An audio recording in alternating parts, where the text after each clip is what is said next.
انسانوں کے نام افزار ریحان، پاکستان کے اندرونی و بیرونی مسائل۔ مولانا ظفر علی خان فاؤنڈیشن میں کی گئی تقریر اور گفتگو کے کچھ حصے ریکارڈ ہوئے، کچھ رہ گئے، بہرحال ایک بڑا حصہ پیش خدمت ہے۔ سب سے پہلے مولانا ظفر علی خان فاؤنڈیشن اور اس کے ذمہ داران کا شکر گزار ہوں، بالخصوص چیئرمین جناب خالد محمود صاحب کا۔ سر، آپ کے نام سے آگہی اس زمانے سے ہے جب آپ کرکٹ بورڈ کے چیئرمین ہوا کرتے تھے۔ بہت نفیس ایجوکیٹڈ پرسنالٹی۔ ڈاکٹر شفیق جلندری صاحب ہمارے مہربان مربی اور دوست ہیں۔ شامی صاحب استاد محترم ہیں۔ رفاقت، اپنیت، قربت اور محبت اور نظریاتی لڑائی کا 30-35 سالہ طویل دور ہے، جن کے ساتھ بہت زیادہ اختلاف رائے بھی ہوتا ہے، لیکن ان کی بے پناہ شفقت بھی میسر رہتی ہے۔ اور سر، یہ آپ کا بڑا پن ہے۔ حکیم راحت نسیم سودروی صاحب، آپ سب منتظمین کا شکریہ جنہوں نے اس ناچیز کو اس خصوصی خطاب کے قابل سمجھا۔ میرے جیسے بندے کو جو یہاں اتنی بڑی میجارٹی کے سامنے ایک انتہائی معمولی اقلیتی سوچ کا حامل ہے، اس لیے کسی نوع کی تلخ نوائی پر پیشگی معذرت قبول فرمائیں۔ حکیم صاحب نے درویش کی کتابوں اور مذہبیت کا حوالہ دیا ہے، تو اس سلسلے میں خود ہی وضاحت یہ دیتا ہوں کہ ناچیز بنیادی طور پر ایک مولوی ہے جو اپنی اوائل عمری میں درس قرآن بھی دیتا رہا، اس لیے آپ اسے ریٹائرڈ مولوی کہہ سکتے ہیں۔ جس طرح ہمارے عام دیہاتی گھرانوں میں ہوتا ہے، یہ درویش اور اس کے گھر والے بریلوی اہل سنت تھے۔ جبکہ یہ ناچیز دیوبندی ہو گیا تو اپنی دادیوں سے کہتا کہ آپ یہ جمعرات کا اور 11ویں شریف کا ختم نہ دلوایا کریں، حالانکہ اس میں کوئی حرج نہیں تھا، کھیر ہی تو پکائی جاتی تھی جسے عام غریب کھا لیتے تھے، لیکن وہ ایک سوچ تھی بدعات کے حوالے سے، مگر وہ کہتی کہ نہیں پتر، یہ تو شروع سے ہی دین کا حصہ ہے۔ بہرحال پھر حدیث شریف پڑھتے ہوئے اہل حدیثوں یا وہابیوں میں شامل ہو گیا۔ وہ دن یاد ہے جب کعبہ شریف پر بلوائیوں نے قبضہ کر لیا اور مشہور ہو گیا یا کر دیا گیا کہ یہودیوں نے خانہ کعبہ پر قبضہ کر لیا ہے۔ اہل حدیثوں کی مسجد میں زور پڑھتے ہوئے دعائیہ ہاتھ اٹھائے ہم لوگ بھی قنوت پڑھ رہے تھے۔ اس قنوت میں یہود پلس امریکہ پر لعنتیں ڈال رہے تھے اور بہت سے لوگ رو رہے تھے اور ان کی آوازیں چیخوں کی صورت میں تھیں۔ اسی دوران مودودیہ بھی ہو چکا تھا۔ پھر خمینی کا اسلامی انقلاب آیا تو شیعہ مسلک سے قربت مزید بڑھ گئی۔ یہ بھی لمبی داستان ہے۔ ماہ بعد اصلاحی صاحب اور گامدی صاحب سے ہوتے ہوئے براستہ سر سید اور ڈاکٹر طه حسین دیگر مذاہب عالم کی طرف مراجعت ہوئی، بدھا اور جیزس تک رسائی ہوئی اور اب بلاخر بابا بلے شاہ سرکار کا مرید بن گیا ہے، یہ کہتے ہوئے کہ گل سمجھ آ گئی تے رولا کی، رام رحیم تے مولا کی۔ اور آج آپ کے سامنے پاکستان کے اندرونی اور بیرونی مسائل پر اظہار خیال کے لیے شکر گزاری کے ساتھ کھڑا ہوں۔ مولانا ظفر علی خان کی شخصیت بھی بڑی دلچسپ تھی۔ ایک طرف انہوں نے دیوبند کے متعلق کہہ رکھا ہے، شاد بازو شاد تھی سرزمین دیوبند، ہند میں تو نے کیا اسلام کا پرچم بلند۔ دوسری جانب اتنے وسیع المشرب تھے کہ ہندو بھائیوں سے ہم آہنگی کے لیے فرمایا، مولوی نہ ملے گا تو مالوی ہی صحیح، خدا خدا نہ صحیح، رام رام کر لیں گے۔ حضرات گرامی قدر، عرض یہ ہے کہ جب سے پیدا ہوا ہوں یہ سن رہا ہوں کہ پاکستان اندرونی اور بیرونی مسائل میں گھرا ہوا ہے، یا یہ کہ ہمارا ملک نازک دور سے گزر رہا ہے، تو بندہ کسی نہ کسی دن ضرور یہ سوچتا ہے کہ وہ خوفناک یا اندوناک مسائل ہیں کیا جن میں ہمارا یہ پیارا ملک پھنسا ہوا ہے۔ یہ سوچتے ہی پہلی خرابی جو ذہن میں آتی ہے وہ اس کی ڈوبتی ہچکولے کھاتی معیشت ہے۔ اس کی قومی گاڑی ہے جس کی کبھی تو بریکیں فیل ہو جاتی ہیں اور کبھی لائٹیں، کبھی رنگ پسٹن اور کبھی انجن، کم از کم 4 مرتبہ تو اس کے انجن کی اوور ہالنگ ہو چکی ہے، مگر سچ یہ ہے کہ یہ گاڑی آج بھی مانگے تانگے کے پہیوں اور پرزوں سے چل رہی ہے۔ اس سے بھی آگے بڑھ کر کہوں گا کہ اس کمزور جان کو مسائل ہی مسائل درپیش ہیں۔ شاید اس کی ایک وجہ یہ بھی ہے کہ پارٹیشن میں ہمیں جو وسائل دستیاب ہوئے تھے، جنہیں ہم اثاثہ جات کہہ سکتے ہیں، ان کے ساتھ کچھ لائبلٹیز بھی تھیں۔ اب ہم اپنی مسلح فورسز کو اپنا اثاثہ کہیں گے یا لائبلٹیز، جو بھی کہیں، ہمارے حجم سے روز اول ہی یہ اچھی خاصی زیادہ تھی۔ جغرافیہ، پاپولیشن اور اس نئے ملک میں موجود انفراسٹرکچر کو ایک جانب رکھتے ہوئے ملاحظہ فرمائیں تو یہ سب 5واں چھٹا حصہ بنتی ہیں مجموعی ہندوستان کا، جبکہ فورسز الحمدللہ ہمیں انڈین فورسز کا 1/3 مل گئی تھی، جنہیں ہم لوگوں نے پالنے پوسنے اور مزید بڑھاوا دینے کے لیے کوئی کسر اٹھائے نہیں رکھی۔ کسر نہ اٹھائے رکھنے کی جرت عربی کون کم بخت سکتا تھا یا کر سکتا ہے؟ وہ پرعزم جھپٹا مار کر ایسی سوچ رکھنے والے کا ذہن صاف بھی کر سکتے ہیں۔ کیا کسی کی مجال ہے کہ وہ اپنے ان طاقتور محافظوں کے بجٹ پر تچھی نظر ڈال سکے؟ جو ایسی سوچ پالے گا وہ خود اپنے پاؤں پر کلہاڑا مارے گا یا اپنی محرومیوں کو دعوت دے گا۔ ظاہر ہے ہم ڈیفنس کو اپنی نمبر 1 پرائرٹی قرار دیں گے تو اس کی قیمت ایجوکیشن اور ہیلتھ سمیت زندگی کے دیگر تمام ترقیاتی منصوبہ جات اور تمام سویلین شعبہ جات کو ادا کرنی پڑے گی۔ درویش کو اچھی طرح یاد ہے کہ جنرل ضیاء الحق نے ایک مرتبہ اس نوع کا قومی مذاکرہ یا مباحثہ کروایا تھا جس کا عنوان تھا پاکستان کا مسئلہ نمبر 1 کیا ہے۔ اس میں ہمارے محترم ڈاکٹر جوید اقبال کے علاوہ جناب حسین حقانی اور احسن اقبال نے بھی اپنے اپنے خیالات پیش فرمائے تھے۔ دلچسپ امر یہ ہے کہ جو ایشو یا رولے تب ضیاء الحق کے وقت تھے اتنی دہائیاں گزرنے کے باوجود وہی بکھیڑے آج بھی ہیں۔ آج بھی اگر اس نوع کا مباحثہ کروایا جائے تو لوگ اپنی اپنی ترجیحات کی مطابقت میں ویسے ہی بولیں گے۔ کئی ایسے بھی مل جائیں گے جو آج بھی کشمیر کو پاکستان کا مسئلہ نمبر 1 کہہ ڈالیں گے، جیسے کہ اس وقت کئی حضرات نے کہا، یا مسئلہ افغانستان کو پاکستان کا پرابلم نمبر 1 کہہ دیا۔ اگرچہ اس طرح سوچنے والوں کی سوئی آج بھی وہیں کہیں اٹکی ہوئی ہے، لیکن بہرکیف اس حوالے سے زیادہ اشتباہ اس وقت یا موجودہ حالات میں نہیں رہا یا نہیں رہنا چاہیے۔ آپ اور تقریباً سبھی احباب اس سلسلے میں میرے ساتھ اتفاق کریں گے کہ اس وقت پاکستان کا ایشو نمبر 1 کوئی اور نہیں ہے، ہماری ڈوبتی بلکہ ہچکولے کھاتی معیشت ہے۔ جب تک ہماری معاشی کشتی بھنور میں ہے، ہم کچھ اور سوچ ہی نہیں سکتے۔ پیٹ میں روٹی نہ ہو تو کیا کوئی انسان کچھ اور سوچ سکتا ہے؟ بھوکے آدمی کے سامنے آپ سورج چاند کی باتیں بھی کریں گے تو وہ انہیں 2 روٹیاں ہی خیال کرے گا۔ حضرت بابا فرید جیسے عظیم صوفی بزرگ نے کیا خوب کہہ رکھا ہے کہ 5 بنا اسلام دے تے 6واں ٹک، جے 6واں نہ لبے تے 5 جاندے مک۔ لہٰذا اس پر تو شاید ہی کسی دوست کو اعتراض یا شکایت ہو کہ اس وقت ہماری پرابلم نمبر 1 غربت، بے روزگاری اور معاشی بدحالی ہے، جس کا لازمی فوری و بدیہی نتیجہ خوفناک مہنگائی کی صورت ہمارے سامنے ہے۔ بات ایلیٹ کلاس کی نہیں، ہمارے عام آدمی کی ہے، مہنگائی نے جس کی زندگی اجیرن بنا رکھی ہے۔ سچائی کے ساتھ اگر یہ حقائق بیان کرنے کی اجازت مرحمت فرما دیں تو عرض گزار ہوں کہ ہمارے یہاں عام طور پر یہ کہا جاتا ہے کہ پاکستان اسلام کے نام پر بنا۔ 2 نیشن تھیوری کا مطلب یہ تھا کہ اس خطہ ہند میں ایک انڈین نیشن نہیں بلکہ 2 نیشنز یعنی ہندو اور مسلمان رہتے یا بستے ہیں۔ حالانکہ اس طرز فکر پر سوچنے والوں کے لیے اسی روا روی میں یہ تخیل بھی آتا ہوگا کہ یہاں اچھی خاصی تعداد میں سکھ بھی ہیں جن کا اپنا انڈیپینڈنٹ ریلیجن ہے۔ دیگر مذاہب بدھ مت، مسیحیت، پارسی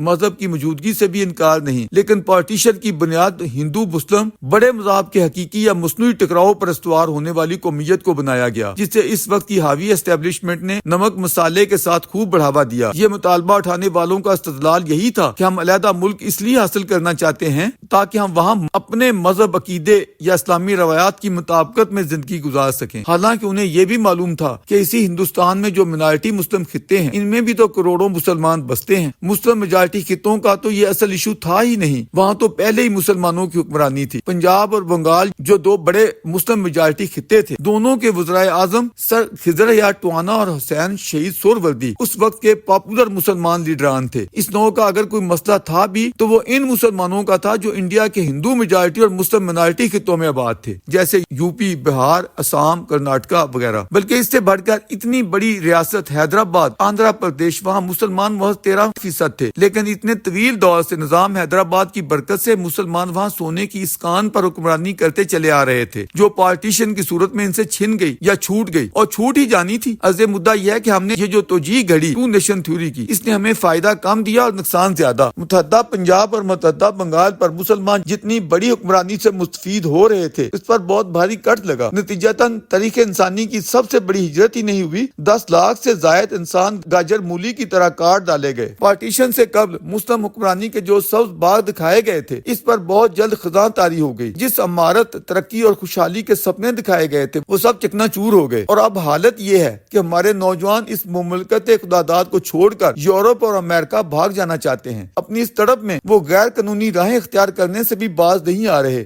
ایسی مثالیں موجود ہیں کہ ہمارے یہ نوجوان اپنی زندگیاں رسک میں ڈال رہے ہیں۔ آئے روز خبریں آتی ہیں کہ ہمارے نوجوانوں کو یورپ لے جاتی کشتیاں یونان یا موراکو کے قریبی ساحلوں میں ڈوب رہی ہیں، اور اتنے نوجوان سمندر میں ڈوب کر مر گئے، مگر اسلامی جمہوریہ پاکستان کو چھوڑ کر یورپ اور امریکہ بھاگ جانے کی تمنائیں آج بھی نسل نو میں زوروں پر ہیں۔ درویش کا سوال یہ ہے کہ اگر یہی کچھ کرنا تھا تو پھر ہندوستان کا کھلواڑ کرتے ہوئے الگ اسلامی ملک بنوایا ہی کیوں تھا؟ یورپ اور امریکہ بھاگ جانے کی آرزو یا حسرت کے پیچھے مذہب یا کلمے کی محبت تو نہیں ہے۔ اگر اسلام کی محبت میں یہ سب ہوتا تو ان نوجوانوں کا رخ سعودی عرب کی طرف ہونا چاہیے تھا، جبکہ یہاں حالت یہ ہے کہ ہمارے جو نوجوان سعودی عرب میں نوکریاں کر رہے ہیں، کوششیں ان کی بھی یہی ہوتی ہیں کہ وہ بھی کسی نہ کسی طرح کسی نہ کسی وقت ویسٹ کا رخ کریں۔ مسئلہ واضح ہوا کہ ایشو عقیدے کا نہیں، بہتر معیار زندگی یا معاشی خوشحالی کا ہے۔ اب سوال یہ ہے کہ جب ہم نے بڑی بڑکیں ہانکتے ہوئے یہ ملک بنوایا تھا تو پھر ہم نے اس کی معاشی خوشحالی یا بہتر معیار زندگی زندگی کا کیا سوچا تھا، اپنی نئی نسلوں کے لیے اس کا کیا اہتمام کیا تھا، نہیں کیا تھا تو کیوں نہیں۔ اس کے ساتھ ہی مسائل کی نہ ختم ہونے والی ایک فہرست ہمارے سامنے آ جائے گی، یہ کہ دیکھیں جی اس ملک میں کرپشن بہت زیادہ ہے، جو کرسی پر بیٹھتا ہے وہ لوٹ مار کرتے ہوئے اپنی جیبیں بھرنی شروع کر دیتا ہے، پھر ہماری سوئی اس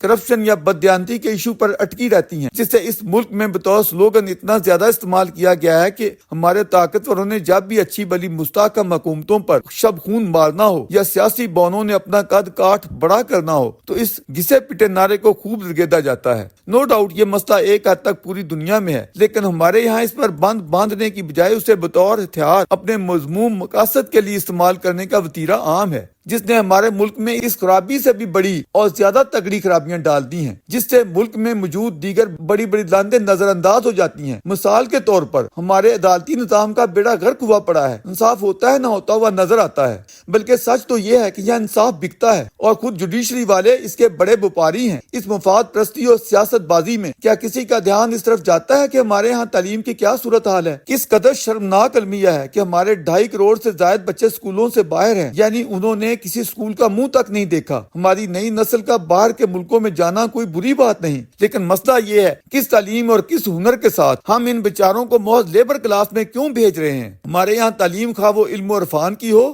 یا ٹیکنیکل، اس طرف کس کی کتنی توجہ ہے؟ اپنے بجٹ کا کتنا حصہ ہم تعلیم پر خرچ کر رہے ہیں؟ کچھ یہی حال ہیلتھ کا بھی ہے۔ ہمارے سرکاری ہاسپٹلز کی ذرا حالت زال تو دیکھیں، کھوکھلے نعرے جتنے چاہے لگاتے رہیں، توبہ توبہ ہے، آپ کانوں کو ہاتھ لگائیں گے اگر آپ کا کوئی بیمار عزیز اس طرح رول رہا ہو۔ ذرا اپنے دفاعی بجٹ سے ایجوکیشن اور ہیلتھ کے بجٹ کا قابلی جائزہ تو لیں، حقائق کھل کر سامنے آ جائیں گے۔ ہمارے عوام کے دکھوں کو سمجھیں، کیا یہاں کسی کی زندگی محفوظ ہے؟ امن و امان کی صورتحال کس قدر خراب ہے؟ پولیس کے مانی لوگوں کو تحفظ فراہم کرنا نہیں، شرفاء کی تذلیل کرنا ہے۔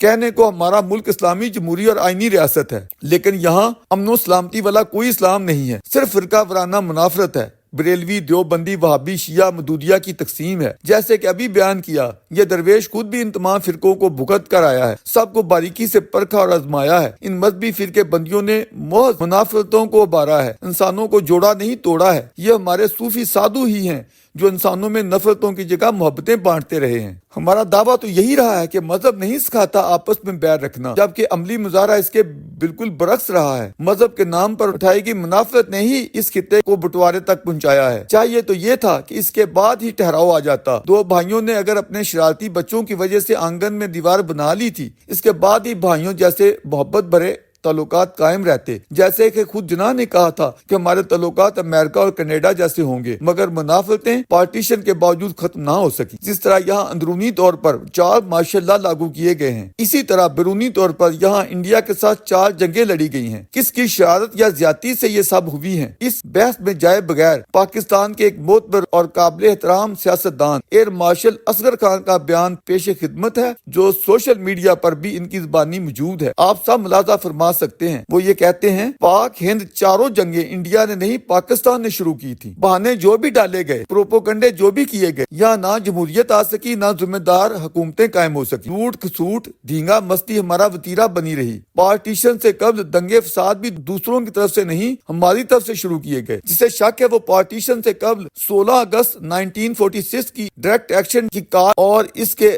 رد عمل میں ہونے والے فسادات کی تفصیلات ملاحظہ کر لے، جو لیگ اور اس کے قائد کی طرف سے دی گئی تھی۔ اس طرح ادھر اس ہمارے والے حصے کا تاریخی حوالے سے جائزہ لیں تو راول پنڈی سے منافرت کا آغاز بھی ہمارے لوگوں نے کیا تھا، جب ماسٹر تارا سنگھ کی ماں کو زندہ جلا دیا گیا اور ہندوؤں کے ساتھ سکھوں پر بھی بدترین مظالم ڈھائے گئے، اور یہ سلسلہ ملتان سے سیالکوٹ، گجرانوالہ، شیو پورہ، چکوال اور نارووال تک پھیلتا چلا گیا۔ لاہور میں بھی ہندوؤں کے خلاف ان کی کاروباری ہب شالمی مارکیٹ میں آگ لگاتے ہوئے جو قیامت سکرا بپا کی گئی، یہ سب تاریخ کا حصہ ہے۔ یہ لاہور جہاں کی شہری ہندو آبادی مسلمانوں سے کسی طرح کم نہ تھی اور پراپرٹی کے لحاظ سے بھی 75 سے 80% انہی ہندوؤں کی ملکیت تھی، آج اس لاہور میں کوئی ہندو ڈھونڈے سے نہیں ملتا، جبکہ میں نے دہلی میں خود اپنی آنکھوں سے مسلمانوں کی آبادیاں ملاحظہ کی ہیں۔ دہلی آج بھی مسلمانوں سے بھری پڑی ہے، ان کے کھابے قابل ملاحظہ ہیں۔ جوابی ریئیکشن میں بھی ہندو قیادت نے وہاں سے مسلمانوں کو نہیں نکالا۔ انڈیا میں مسلم آبادی دن دگنی رات چگنی ترقی کر رہی ہے، 9% سے بڑھ کر مجموعی آبادی 15% تک پہنچ چکی ہے، جبکہ تزادستان میں 25 یا 19% سے کم ہوتے ہوتے محض 1% رہ گئی ہے، اور اس کا جینا بھی ہماری مسلمانی نے حرام کیا ہوا ہے۔ ہمارے آج کے مسائل کی جڑیں انہی زیادتیوں میں پیوست ہیں۔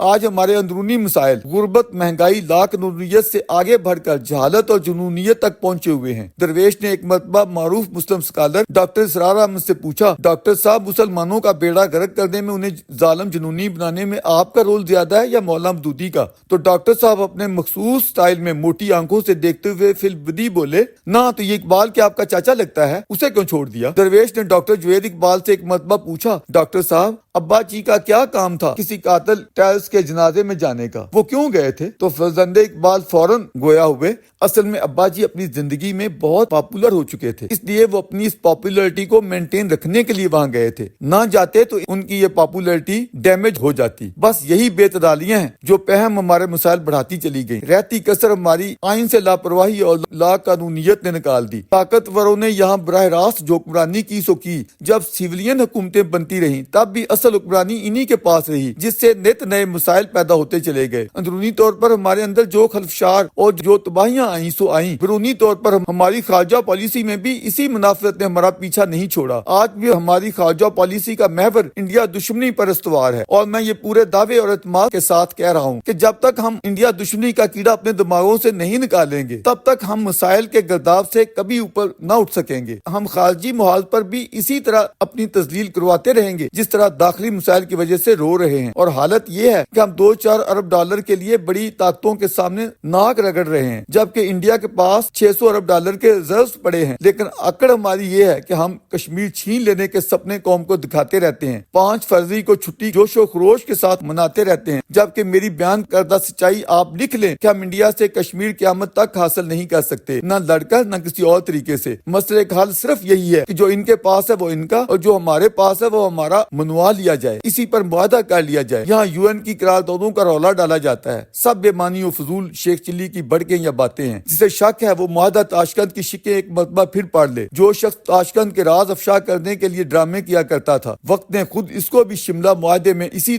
جگہ لا کھڑے کیا جس میں UN کی بجائے 2 طرفہ بات پر آنا پڑا، اور پھر حالات نے ہمیں اس سے بھی نیچے پہنچا دیا۔ انڈیا نے اپنے آئین میں وہ ترمیم کر لی جو ہر ساورن اسٹیٹ کا بونافائیڈ رائٹ ہے۔ آج آپ اپنی ایک ٹانگ پر چاہے جتنی دیر مرضی کھڑے ہو جائیں، کوئی بھی انڈین گورنمنٹ 370 کی دھارا کبھی واپس نہ لوٹا پائے گی۔ میری تلخ نوائی کا برا منانے کی بجائے میری دست بستہ گزارش ہے کہ اے میرے عزیز دوستوں اور بھائیوں، خدا کے لیے اپنے اندرونی مسائل پر توجہ فرمائیں، آگے ہاتھ مارنے کی بجائے جو بچا ہے اسے سنبھالیں، ہندوؤں اور انڈیا کے خلاف منافرت اور دشمنی کے جذبات ابھارنے یا پالنے سے باز آ جائیں۔ یہی بیماری ہمارے تمام مسائل کی جڑ ہے۔ انڈیا کو بڑا بھائی مان کر چلیں تو مسائل آہستہ آہستہ بہتری کی طرف آتے چلے جائیں گے۔